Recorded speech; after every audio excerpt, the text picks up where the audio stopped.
Bakit nila hindi batid na sabihin nila ng mga bogo sa pangalan doon?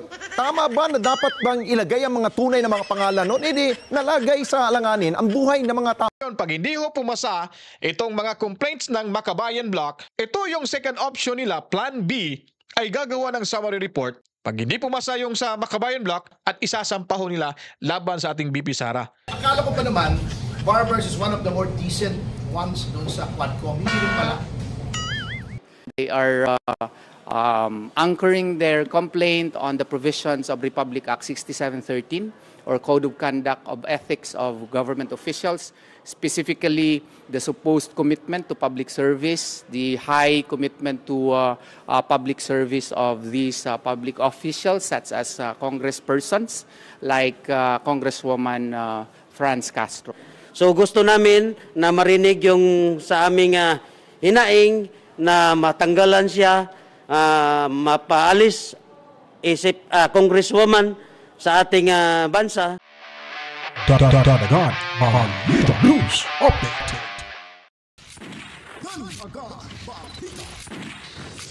At sa amin, nakapag-harvest na kami. Kakatanim lang eh. So, hindi, buti na lang yung timing, hindi yung bago aanin, nakapag-anin na tayo. So, kung yung season na susunod... 5,000 pesos. Okay. It's, there's a, hindi... 5,000 pesos. Hindi ba akong bangal?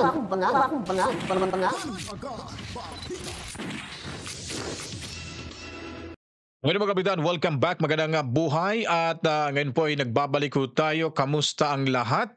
Kaya sa mga bago palang nanonood ng ating mga video dito sa ating munting bahay, Danagan Balita Reaction Video News Update mga kapitan, mag-subscribe na rin para lagi tayong updated sa mga kaganapan sa ating lipunan at pindutin na rin ang ating notification bell upang agad-agad nyong mapapanood yung mga latest uploaded video natin dito mga kabalitaan.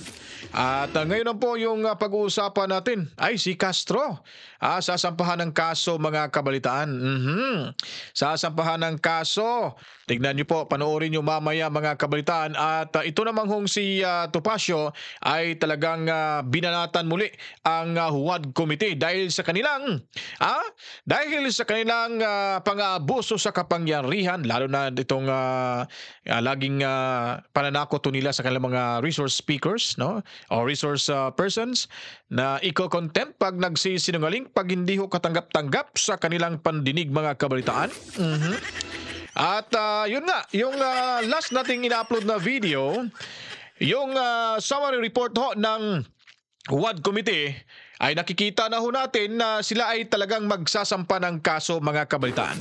Diba, sinabi ko po sa inyo na walang kakwenta-kwentang isinampa ng kaso ng akbayan sa pamumuno na ni Boy Percy Ngi Percy mga kabalitaan na at itong si Laila de Lima.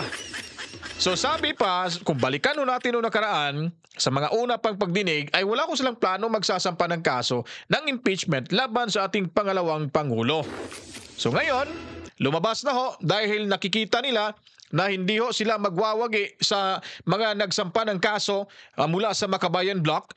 Sila na mismo dyan sa Kongreso or sa Tongreso ang magsasampa na ho ng plunder case laban kay Inday Sara Duterte. Kumbaga, impeach pa rin ho nila pala si Inday Sara Duterte kahit may panawagan na si Bongbong Marcos. At hindi ho sila natinag sa puwersa ng INC. Talagang nagmamatigas mga kabalitaan. Lalo na dyan si Kangkong. Lalo dyan si Adjong at sino-sino pa ho dyan na mga paepal, pabida-bidang kongresista mga kabalitaan. So, gumawa ho sila ng summary report para ay kanilang gamitin na masampahan ng kasong itong si Inday Sara Duterte. Ang daming kaso, no? Magkailan kaya yung kaso isasampa nila? Kasi talagang dadamihan ho nila yan para may mapagpipilian ho ng Committee on Justice na para makalusot ho yung kaso nila. So titignan ho natin sa bandang huli mga kabalitaan So ngayon, para maintindihan ho natin, hindi na tayo magtatagal. Ito, panoorin muna natin yung report mula sa Mata ng Agila, no? Isang reporter ho ng Net25 mga kabalitaan. Ito po ang report nila na gagamitin yung summary report para ho masampa ng kasong plunder si VP Sara Duterte.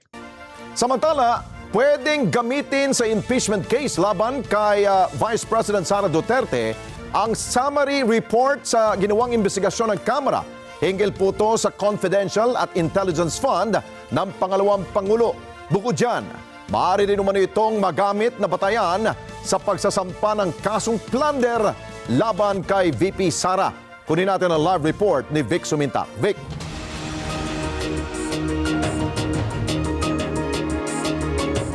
Alex, dito sa Kamara de Representantes ay katatapos lamang yung isinagawang pagdinig ng House Committee on Good Government and Public Accountability. Hinggil dito sa issue ng Confidential and Intelligence Fund ni Vice President Sara Duterte. Nung ito pa ay kalihim ng Department of Education o DepEd. At binabalak na ng House Committee on Good Government and Public Accountability na bumuo o bumalangkas ng isang panukalang batas para higpitan ang paggamit ng intelligence fund sa mga ahensya ng gobyerno na binibigyan nito.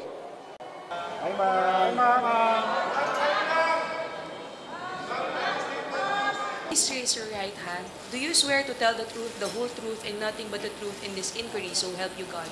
Matapos ang 7 beses na pagdinig ng House Committee on Good Government and Public Accountability sa umano'y hindi maipaliwanag na paggastos ng Office of the Vice President at Department of Education o DepEd noong kalihim pa ng ahensya si Vice President Sara Duterte sa kanyang Confidential and Intelligence Fund, maghahain ng Kamara ng isang panukalang batas para higpitan ang paggamit ng pondo. Sinabi ni House Assistant Majority Leader Congressman Sia Alonto Adyong na dapat gawing transparent ang paggastos ng mga ahensya ng gobyerno na binibigyan ng Confidential and Intelligence Fund para hindi ito maabuso. Actually, yung utilization po ng confidential funds doon pa rin sa joint circular, hindi po ba? Nakita lang natin kasi yung manner nung pag-liquidate. Wala namang problema doon sa manner of how they are being spent kasi dalawa po yung if it's going to be a purchase of information and a payment for reward, etc. But the problem that we saw during the discussion is it lies on the way this liquidation report were submitted to COA. Inihayag ni Adyong na natuklasan sa pagdinig ng House Committee on Good Government and Public Accountability na nagkaroon ng systematic and deliberate scam sa Confidential and Intelligence Fund ni VP Sara sa pamagitan ng paggamit ng mga pekeng mga personalidad na tumanggap ng pondo. Ayon kay Adyong, maraming mga bogus na acknowledgement receipts o AR para i-justify ang paggamit ng 612.5 million pesos na Confidential and Intelligence Fund na ipinagkatiwala kay VP Sara.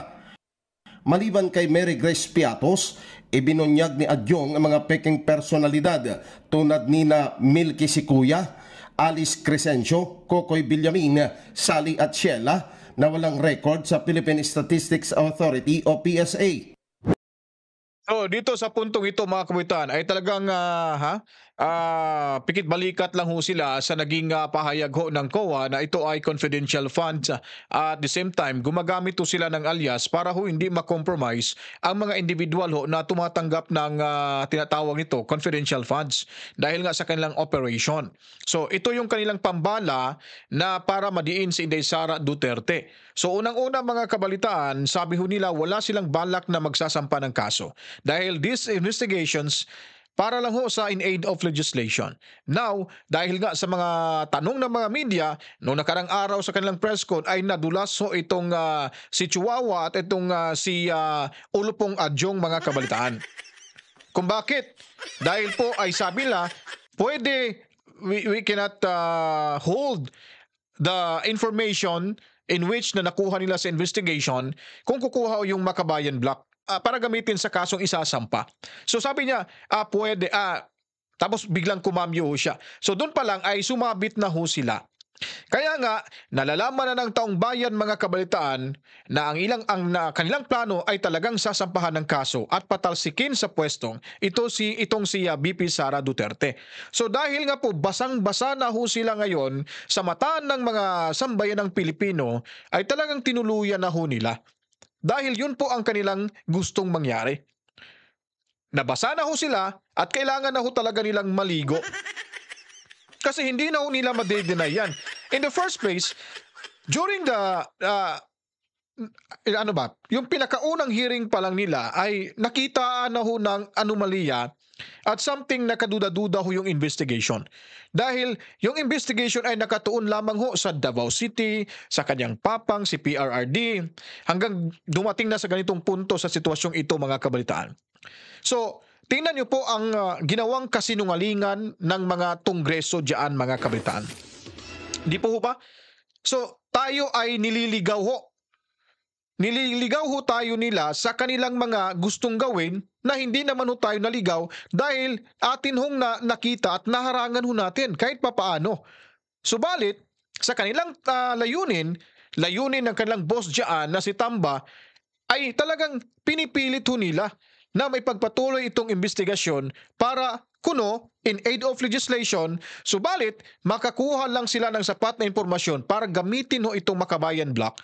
At ngayon, first attempt ng Makabayan Block, second attempt, wala pa ring lusot dahil katawa-tawa yung kanilang sinasabing laman ng kanilang impeachment case mga kabalitaan. So wala na hong magawa itong sa Kongreso, kundi sila na talaga mismo ang magsasampa ng kaso. So hindi ho tayo nagkamali sa ating mga anticipation regarding ho sa ginawa nilang investigation sa Office of the Vice President. So hindi nagkamali yung taong bayan mga kabalitaan. At hindi rin tayo magkamali na hindi ho ito makakalusot sa Senado. Kung makakalusot man ito sa Senado, malaking gulo ang mangyari sa hinaharap mga kabalitaan. Yun po yung nakikita ho natin. At sa ngayon, hayaan natin sila kasi they are abusing their authority. Sa kapangyarihan bilang mababatas, ay sila ho'y talagang namamayagpag ngayon sa kanilang ginawang kasinungalingan para ho masira ang pangalan ng mga Duterte at mabura sa larangan ng politika ng ating bansa dahil malaking tiniko itong si Inday Sara Duterte pag ito'y nanalo, pag nakapagtakbo at nalusutan niya itong impeachment, sa kangkungan ho ito sila pupulutin mga kabalitaan. Sila naman ho'y lilitisin dyan. Kaya hintay-hintay lang ho tayo. Huwag ho tayong mainip mga kalides dahil hindi magwawagi ang kasamaan sa kabutihan. Mukhang ang mga supposed evidence or proof of the use of these confidential funds ay bogus or gawa-gawa lamang. Fake no, ang tawag po sa English. These discoveries led us to the conclusion that something was really amiss, Mr. Chair. May mali na ang pagkakamali na ito ay humahantong po, Mr. Chairman, sa katiwalian. So sabi ho ni Olupong Adyong na fabricated documentary evidence of payments by the OVP and DepEd. Ito yung tinatawag nilang acknowledgement receipts. Ngayon, kung sasabihin ay bogus ho ito, hindi na ho nila ginalang yung naging desisyon ho ng COA, yung inilabas nilang unmodified opinion result na nagtuturo o nagsasabi na walang ginawang pagnanakaw o paglustay ng pera mula sa nabanggit ho na tanggapan mga kabalitaan. So saan na po ba? Sino po ba nagsabi ng katotohanan? Ang COA o sila ho? Malamang aminin nila silang nagsasabi ng katotohanan dahil yun ang kanilang layunin, hindi para sa taong bayan kundi para ho sa isang tao lamang. At yung COA nagsasabi na para sa taong bayan ay hindi ho nagsisinungaling at walang nilustay na pera ang ating Vice Presidente at yung mga paratang na korupsyon ay pawang mga akusasyon lamang na walang katuturan mga kabalitaan. Ibinunyag pa ni Adyong na sa 677 na nakalista sa DepEd Acknowledgement Assessment Report ng Confidential and Intelligence Fund, 405 ay pawang fictitious na pangalan. Alex, iginigit ngayon ni Congressman Adyong na panahon na para umaksyon ang Kongreso at pabigatin ang parusa sa sino mang gagastos ng Confidential and Intelligence Fund nang hindi ito napapaliwanag dahil ito ay pera ng taong bayan sa pamagitan ng buwis na nalulustay lamang. Balik sa inyo, Alex. Okay, Vic, batid ba ng mga mambabatas na sila mismo ang nagbigay ng budget niyan sa tanggapan ng pangalawang Pangulo at ng Department of Education nung nakalipas sa taon, no? Bakit nila hindi batid na sabihin nila ng mga bogo sa pangalan doon? Tama ba na dapat bang ilagay ang mga tunay na mga pangalan doon? Hindi nalagay sa alanganin ang buhay ng mga tao. Iyon po ang punto ho natin dyan. Salamat sa iyo, kaibigan. Talagang makompromise yung pangalan ng totoong mga taong kumuha sa pera. Tuloy muna natin to kasi maganda to. Taong yun. Alex, gaya ng paliwanag ni Congressman Adyong, doon sa Confidential and Intelligence Fund, walang problema. Ang nagkaroon ng problema nung magsagawa ng investigasyon ang House Committee on Good Government and Public Accountability, yung liquidation nung paggamit ng naturang pondo dahil nga natuklasan may mga fictitious na mga pangalan. Na ito yung kine-question nila sa tanggapan ni Vice President Sara Duterte, Alex. Yun na nga. Kaya siguro ginawa yan dahil nga ayaw nilang banggitin kung sino mismo ang mga tunay na pumirma niyan, di ba? Correct. Tama ho. Tama yan. Yun yung pinagtatalunan nila dito sa tuwing haharap yung mga personalidad ng Office of the Vice President. Maging si Vice President Sara Duterte, yun nga sinasabi niya na yung confidential fund ay confidential talaga. Kaya lang kasi, ang ibinubutas ng komite o ng Kamara kay VP Sara, yung manner ng liquidation dahil may mga natuklasan doon dahil sa joint circular na tinutupad ng COA, mayroong hindi nga maipaliwanag at hindi ma-account, Alex. Yun yung sinasabi dito. Ano ho na hindi may paliwanag? Nung pumunta ho dyan si Sara Duterte, hindi ho sila nagtanong. Inuna pa ho nila yung SDO. Tapos, sagot pa ni Chihuahua sa media kung bakit hindi agad-agad itinanong o tinanong itong ating VP Sara, dahil nagkaroon daw ng kaguluhan. Napakahabang oras ho na nanatili ho doon si Sara sa plenaryo para ho maghintay sa isang katanungan na kanya hong sanang mabigyan ng kapalinawagan. Ang problema, hindi ho nila ito itinanong o hindi sila nagtanong dahil wala ngang script, mga kabalitaan. Takot ho silang magtanong kasi baka magkamali ho sila, baka doon lang ang magiging mitya ho ng kanilang investigasyon na mahinto agad-agad. Kaya hindi ho sila nagtanong doon hanggat hindi pa ho nila matatanggap yung text messages o di kaya permiso or mandato na anytime pag magpupunta si Inday Sara dyan, tanungin nyo na kahit anong gusto nyong itanong. Yun po yung posible ho. Posible dahil ano ho sila, nagdadalawang isip or takot magtanong sa ating VP Sara Duterte sa panahon na siya ay dumalo sa naturang pagdinig. Na nagkaroon daw yan ng tinatawag na notice of disallowance. Kaya doon sa panukalang batas na binabalak nila, once na nagkaroon ng notice of disallowance, yung paggamit ng intelligence fund, kailangan ito na ipaliwanag ng pinuno ng ahensya na nagkabinigyan ng naturang pondo, Alex. Tama ho yan. Kung may notice of disallowance, kailangan ho mag-explain si Sara Duterte doon sa Commission on Audit. Hindi ho niya kailangan mag-explain dyan sa Kongreso, lalo na sa HUAD Committee. Dahil wala ho silang karapatan. They don't have any authority to conduct an investigation with regard ho diyan sa sinasabi lang aligasyon, akusasyon nila na nilusta yung pera ni yung confidential fund ni Inday Sara Duterte.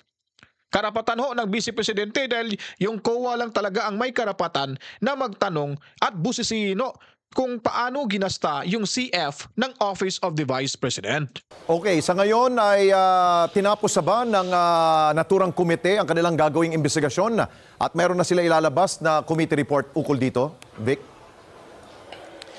Summary report lang, Alex, kasi maliwanag din yung sinabi ni Congressman Joel Chua, ang chairman ng komite, na hindi pa terminated ang investigasyon ng House Committee on Good Government. Ang ginawa lamang nila, gumawa sila ng summary report doon sa issue ng intelligence o kaya doon sa tinatawag na confidential and intelligence fund, dahil ayaw nila na sumabay pa yung Justice Committee kung sakaling iakyat na sa Justice Committee yung impeachment complaint na kinakaharap ni Vice President Sara Duterte. Dahil malaot madali, ang sabi nga nila, dahil nakapile na ito sa tanggapan ng Secretary General, ito ay may re-refer sa Committee on Justice na karamihan doon sa mga impeachment complaint na isinampa laban sa pangalawang Pangulo ay kinuha mismo doon sa lumabas sa investigasyon ng House Committee on Good Government and Public Accountability, Alex.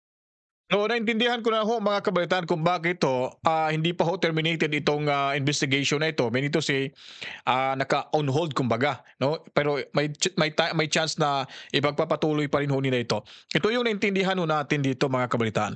Kaya ho nagpalabas sila muna ngayon ng summary report dahil malamang sa malamang base ho sa ating nakikita sa sitwasyon na yan ay sila mismo nakakapansin na ho at ramdam na ho nila na itong impeachment case na isinampa ho ng Anak Bayan at ng ilang pang Makabayan block ay posible na hindi ito papasa sa Justice Committee or Committee on Justice. Dahil po nakikita na ho natin, no, na hindi po swak yung kaso para sa impeachment, yung mga akusasyon ho nila, yung tinatawag na articles of impeachment. Malayong malayo ho. Ika nga ni Katunying, malabnaw pa sa sabaw ng pusit. So itong summary report, ito po yung kanilang second option. Tandaan nyo po, second option, pag hindi ho pumasa itong mga complaints ng Makabayan Block kay VP Sara Duterte, ito may second option sila. Ito na yung gagamitin ho nila. Dahil malinaw ho sa sinasabi ng reporter na ito na hindi pa ho ito nakakarating or naipasa doon sa Committee on Justice. Nasa Secretary General pa lang ho, General, itong yung kanilang complaints. So, klaro ho, ito yung second option nila, Plan B, ay gagawa ng summary report para pag hindi pumasa yung sa Makabayan Block, sasabihin ho nila na nakitaan nila ng talagang may anomalya at isasampaho nila laban sa ating VP Sara. Pero take note, una pa lang sinabi na ho nila na wala silang balak magsampa ng kaso dahil in aid of legislation, but itong huli na to, dahil sila ay basang-basa na, kaya naligo na lang ho sila todo para ho hindi sila mapahiya sa taong bayan, lalo na sa mga kaanibo ng Iglesia ni Cristo, mga kabalitaan. Yun po yung totoo dyan. Okay, so ibig sabihin ba niyan na pumayag si Congressman Chua na gamitin yung kanyang summary report dun sa isinampang impeachment complaint? Yun ang plano. Yun, Alex, ang lumilitaw dahil ako mismo ang nagtanong kay Congressman Chua na kung magagamitin ba ito ng Committee on Justice. Sabi niya, magagamit ito ng Committee on Justice. Dahil nung natatandaan mo, Alex, nung nag-live tayo sa mata ng Agila Primetime noong nakaraang linggo, tinatanong mo nga paano nila gagamitin, wala pa yung committee report. So para maging legal, magkakaroon sila ng summary report para ito yung pagbabatayan na gagamitin ng House Committee on Justice, Alex, doon sa determination ng forms and substance ng impeachment complaint na kinakaharap ni Vice Presidente. Okay, maraming salamat sa Vic Sumintak. Mata natin dyan ho sa kamera. Pero yun po, klaro po mga kabalitaan na inaamin na ho nila na sila ho talaga ay magsasampa ng kaso. Dahil nga po sa kanilang katigasan, nananawagan na ho yung ating presidente na huwag ituloy yung impeachment laban ho kay Inday Sara Duterte. Pero sila ay naninindigan. So hindi na ho nila ginalang yung ating presidente at yung panawagan ho ng Iglesia ni Cristo. At yung sa kanilang kapangyarihan ay talagang inaabuso na ho nila dyan sa kanilang mga resource speakers. Kaya ho, itong si Topacio, Attorney Topacio, yes, yo, Topacio, ay ilang beses na nila ho itong binalatan ang Kongreso at labi na, particularly ho, itong Huwad Committee.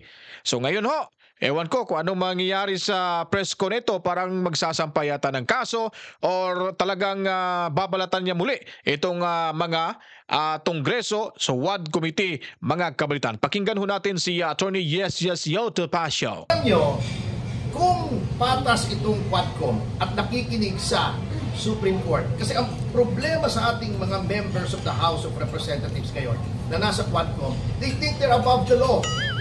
Sinabi na ng Supreme Court ng guidelines on how to cite for contempt.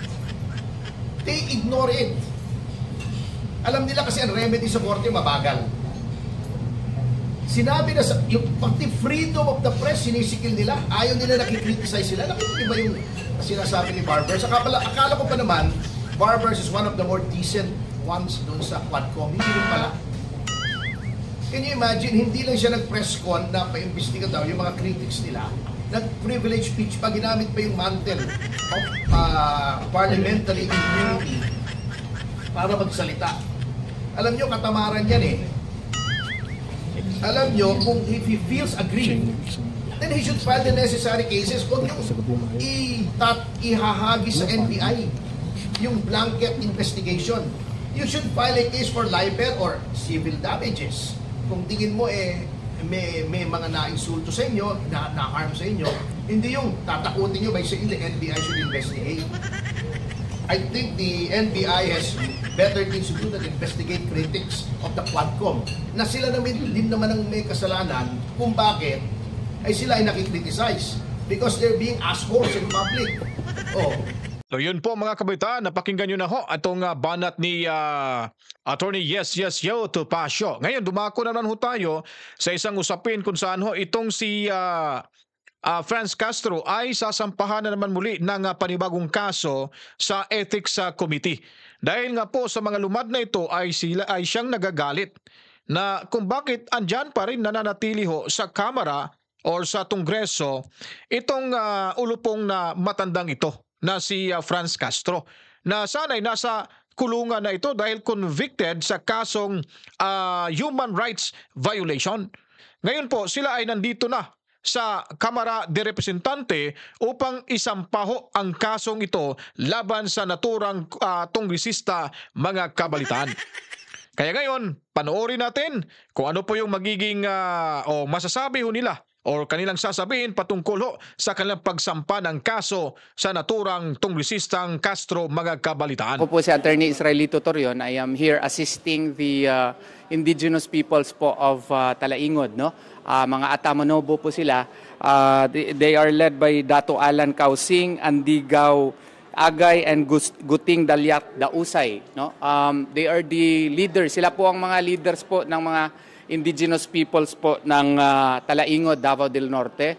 They are anchoring their complaint on the provisions of Republic Act 6713 or Code of Conduct of Ethics of Government Officials, specifically the supposed commitment to public service, the high commitment to public service of these public officials such as congresspersons like Congresswoman Franz Castro. So, nagbiyahe po ang ating mga miyembro po ng indigenous peoples from Talaingod para po maparating dito sa House of Representatives na kinakailangan po na isuspinde at kailangan po tanggalin sa pwesto si Representative Franz Castro kasi nakikita naman namin at natin na convicted na siya sa Regional Trial Court and even if it is on appeal, no?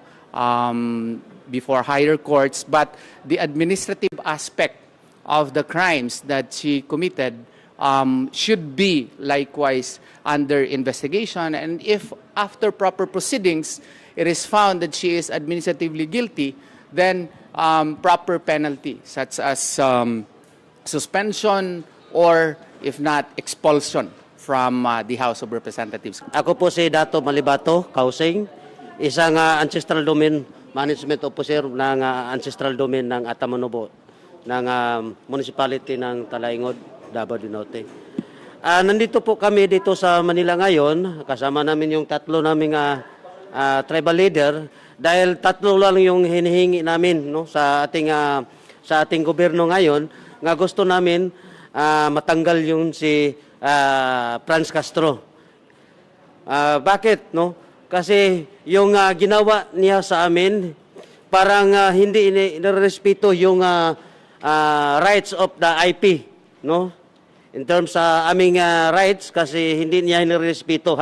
Bakit hanggang ngayon nakapagsahod pa rin sa ng pira ng bayan na sa lahat, no? So ipangalawa, parang walang respeto ng yung tawag yung sa aming tribo, no? Parang walang respeto, bakit nandyan pa rin siya sa Kongreso. So pangatlo yung discrimination, walang respeto, or ano po yung sabihin, yung hanggang ngayon patuloy pa rin yung serbisyo ng ating bayan. So gusto namin na marinig yung sa aming hinaing na matanggalan siya, mapaalis congresswoman sa ating bansa, or kasi parang iba talaga sa aming customary law, kasi parang wala nirerespeto yung law namin. So yun nga, pinag-deklara namin ng persona non grata sa aming tribo sa Atamonobo ng lungsod ng Talaingod. Pinadeklara namin ng persona non grata si Franz Castro. At kasi napakasakit sa amin, no, in behalf of Atamonobo ng bayan ng Talaingod, napakasakit sa amin. Convicted na siya sa pagdadala yung mga kabataan. Bakit hanggang ngayon patuloy pa rin yung nagsasahod ng kaban ng bayan? Mga kabalitaan, narinig nyo na po itong leader ng isang Manobo yata yung narinig ko kanina. Basta lumado dyan sa may parting Mindanao, no? So nakakahiya nga po talaga, at yung desisyon na pumabor sa kanila ay hindi ho nirespeto nitong ulupong na kongresista. Kaya abang-abangan ho natin, mga kabalitaan, na masasampahan na ito ng kaso, kung ano magiging resulta nito. Ay magpapasalamat po tayo at araw-arawin ho natin itong babanggitin itong si Castro, mga kabalitaan. Kakamustahin lang ho natin pag natuloy ho yan, mga kabalitaan. Di po ba? Kaya ito po yung ating video presentation ngayon. Kung nagustuhan nyo po, huwag kalimutan i-share, i-like at mag-comment na po. Then mag-subscribe para lagi tayong updated sa mga ganapan sa ating lipunan, at pindutin na rin ang notification bell. At tayo po ay nagpapasalamat sa lahat ng mga OFW saan mang lupalop ng ating bansa. Salam sa inyong laging panunood sa ating munting bahay, sa mga video nating ina-upload. At sa lahat ng mga kababayan ho natin sa Pilipinas, kung saan man kayo, Luzon, Visayas, Mindanao, mabuhay ho tayong lahat. Tuloy lang ang laban, mga kabalitaan. Kaya ako po yung magpapaalam na matsalam ho sa inyo. Kita-kits tayo sa susunod mga oras. Dito lamang ho sa ating Danagan Balita Reaction video news update. Ako'y magpapaalam na.